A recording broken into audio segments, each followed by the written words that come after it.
The J-8F brings the PL-8 missile into War Thunder. Let's check it out. After decades of development, redesigns, and upgrades, the Shenyang J-8 has evolved significantly over time. It started off as an interceptor in the 1960s, and currently flies as a generally modern fighter interceptor in several versions. The biggest change to the basic design happened in the 1980s, when the J-8-2, that's Roman numeral 2, was introduced with a new nose and side intake layout, which served as the basis for all later models of the jet. There were half a dozen different programs to modernize the plane during the late 80s and 90s, and while some of them fizzled out, the J-8C program succeeded and was cleared for production in the late 1990s. This update featured a new domestic Chinese radar set, an air-to-air refueling probe, some minor aerodynamic changes, and a new weapon computer. However, the new engines that were planned for the C model ended up running into serious problems, and the entire J-8C program was shelved. Eventually, the program was started up again in 1999 under the designation J-8F. The F model featured an even newer radar set, some updated electronics components including a new heads-up display, and new engines that were far more reliable and had superior performance to anything previously used in the J-8. It used the airframe of the J-8C project and made only very minor changes, and the two are almost visually identical. Notably, and confusingly to Western observers, the J-8F seems to have undergone a couple of minor updates to its radar and weapons systems within the F model designation without getting a new letter or number assigned. This has led to a few primary sources giving completely different specs and info about the J-8F, but in fact, all of them are probably correct and just referencing slightly different revisions of the F model within the larger J-8 family. What's more, there's conflicting information about the weapons compatibility of the J-8F, which may be linked to the multiple radar sets it's been known to use.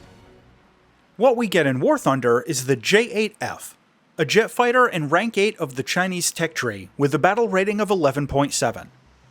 The J-8F gets a ballistics computer with the CCIP for its air-to-ground weapons, but no CCRP for bombs.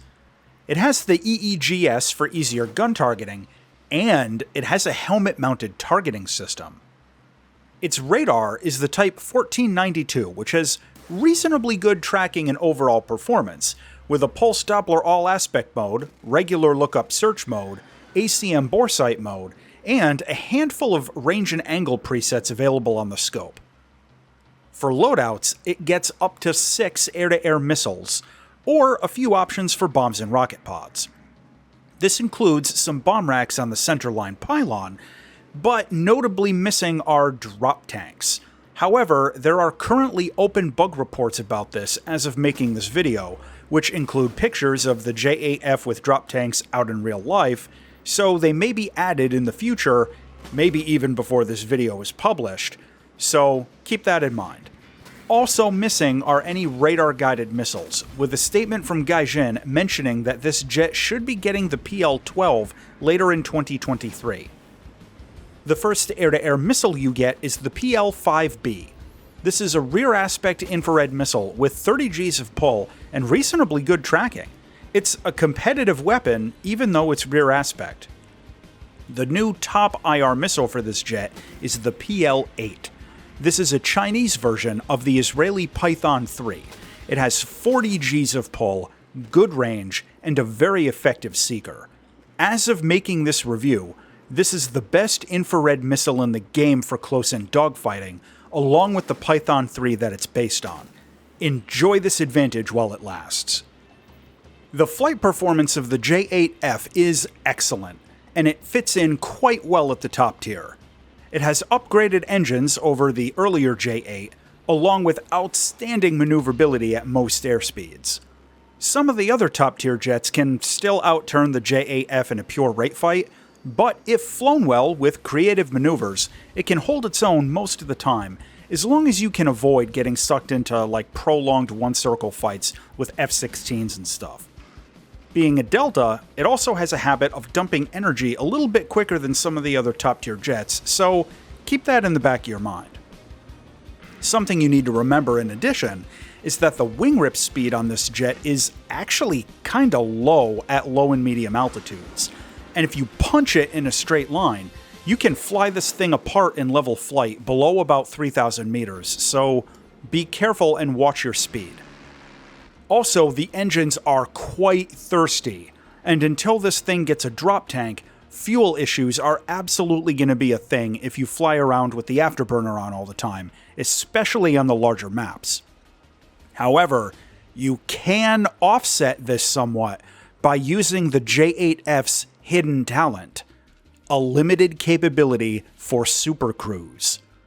Depending on the altitude and loadout, the J-8F can push a tiny bit past Mach 1 without using the afterburner. I've had it up to 1.05 without reheat at medium altitude, and at lower altitude, even with a weapon load, it can usually get to Mach 1.0 without much trouble. Just be aware that if you're hovering right at Mach 1, you're going to get that huge vapor cone blocking your view and giving you away visually, so sometimes it's not a bad idea to pump the afterburners for just a second or two. Flying the J-8F out into battle provides a lot fewer options than most other top-tier jets as of mid-2023. The main issue is the lack of any kind of long-range weapons. Without a radar missile, or even a longer-range IR weapon like the R-27T or something, the J-8F is limited to basically two mission profiles: close-up dogfighting at low levels, or a bombing run, again at low levels. Without any kind of longer range weapon, if you climb up before the furball develops, you're usually just begging for an AIM-7 to the face, since you have nothing to shoot back with if you run into somebody. And given the performance of most top-tier radar sets, people are going to detect you at least 20 or 30 kilometers away, which is well outside the range of your heat seekers. So, stay low when possible, get close, and go in swinging. The PL-8 is, as of mid-2023, arguably the best dogfight missile in the game, along with the Python 3 that it's copy-pasted from. It has 40 Gs of pull, it can slave to your helmet-mounted sight, and you get 6 of them. Once you get a good feel for the plane's maneuvering quirks, it becomes a reasonably good dogfighter. The only real shortcoming is the low ammo count for the cannon, and the reminder that some of the other 4th gen fighters can still outturn it in a basic one-circle fight. Now, if you want to use this jet for ground attack, you've got dumb bombs and rocket pods. The rocket pods take up valuable wing hardpoints, so save those for close air support, but you can take a rack of bombs on the center line if you want to give yourself a marginal degree of flexibility, like if you want to try and go out for a base or something before going in for air combat.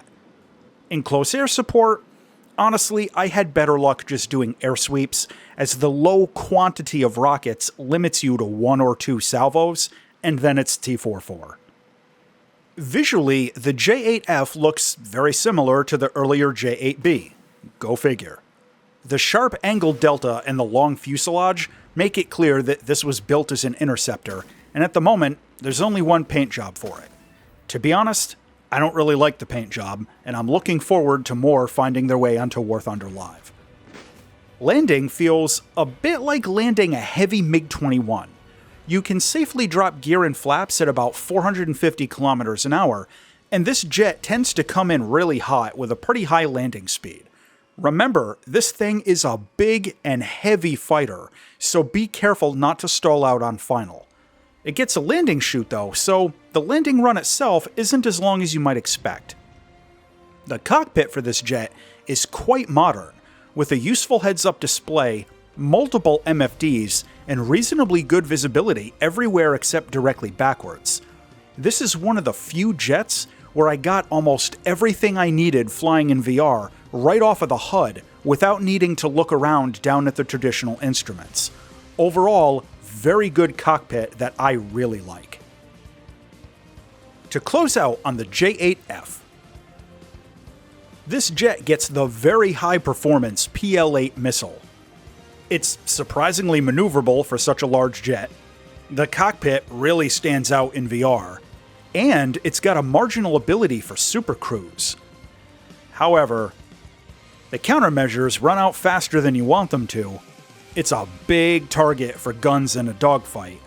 Its engines are really thirsty, and it's got very limited potential for ground attack. The final verdict on the J-8F is that this jet is an excellent top-tier dogfighter, and the PL-8 missile makes it competitive with other jets in Rank 8. If and when Gaijin adds the drop tank and radar missiles later in the year, this is going to open up a whole new dimension of flexibility for this one. As always, thanks for watching.